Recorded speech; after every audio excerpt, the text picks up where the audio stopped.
recording live from San Diego on this Black Monday. Don't know what the acronym is going to be yet for this Monday, but things are down a lot across the board. But I want to talk about this. Bitcoin is first to go down, but it's also first to go up.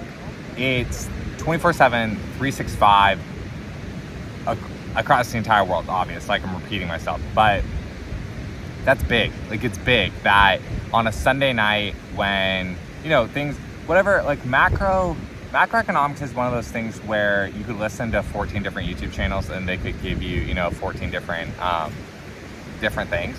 And what's good and positive that like I'm able to just point to, and like probably the main thing that I think about the most is that thing of first to go down, first to go up.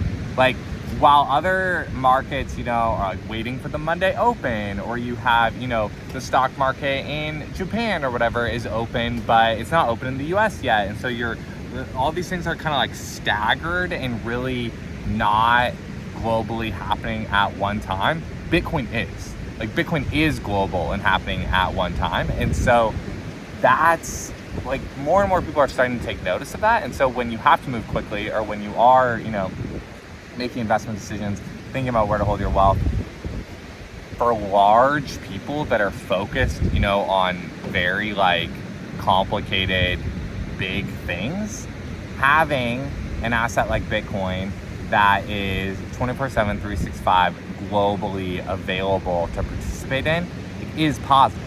And then here's the other thing that's different. The other thing that's different is, I think, Bitcoin compared to kind of other crypto, Bitcoin compared to larger crypto has more eyes on it now than ever before with the Ethereum ETF and the Bitcoin ETFs, and the Ethereum ETF came here. And so I just think about that a lot when you see, again, whatever happened macroeconomics wise on Sunday evening heading into, this morning, there's people now that are watching the way that Bitcoin holds up and the way that Ethereum holds up.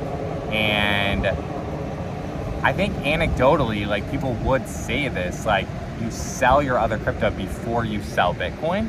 And that's no longer just observed by kind of hyper online, people that watch Bitcoin YouTube. Like, that's like big people that invest in ETFs and are in charge, again, of like global money movements, are like actually watching and thinking about that. No, I like that you have a really heavy focus on in person, because I love connecting with Southern California people and Southwest people. Just the Vegas, Phoenix, Southern California like thing, and all the Bay Area people. Yeah, I just love that. And so you have, I can already tell, we haven't even started, the best podcast setup in person of that whole like region. And so I like that you're networking there, because Grey Wolf, the guy knows a lot of the like Southern California brewery scene. And my new thing is, on Thursdays, if we can just rally around Grey Wolf, create enough traffic through his point of sale so that he can share actual legit numbers with other brewery small businesses, then we can have there's also a brewery called Quantum Brewing in North County. Yeah, so Quantum Brewing takes Bitcoin, and then Grey Wolf and the Inland Empire takes Bitcoin. And if we really rally around the breweries that actually take Bitcoin and then just have a recurring schedule, that's been my like 4-year, 5-year like Southern California networking like dream. And so makes sense. I mean, that kind of the craft brewery scene definitely goes in with the Bitcoin scene. There's a guy down here, he owns a bar. I forgot the fucking name of it, but he accepts Bitcoin. He's a Bitcoiner. And I want to interview also more entrepreneurs. Yeah. Because I think that's also very in line with Bitcoin, kind of like striking out on your own, not having to rely on a corporation or someone else to kind of find your way in the world. Yeah.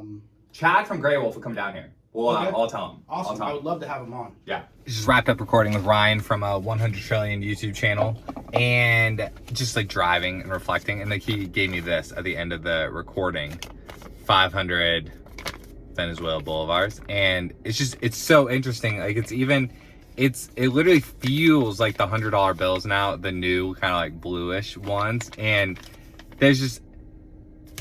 it sounds cheesy and like it's been repeated, but there's nothing structurally different. There's nothing structurally different about a $100 bill from the United States or like bolivars from Venezuela. It's the same mechanism of insiders choosing the supply of them, insiders choosing the lending rates of them, that like all across the entire world. Like that's how all of the currencies are just governed by small groups of people, which is what's like truly, actually, structurally revolutionary about Bitcoin.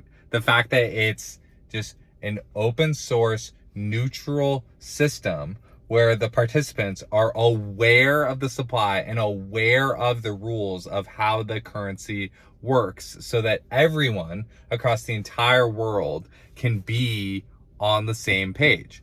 That's revolutionary. That's just completely wild and awesome that that's a thing. And it's awesome that it just has organically started from a small thing and grown and grown and grown in influence, growing towards like being mainstream. And so now even the fact that you can, like the fact that people are aware of that there's an alternative to fiat money is amazing. Just that being a part of the consciousness is amazing. And even like sitting right here now today in the afternoon, Bitcoin, the exchange rate for USD is back at 54,000. And so first to go down, first to go up. The fact that it's a 24/7, 365 global market means that as the weekend was ending, as the Sunday night was ending and the turmoil or whatever of the day was happening,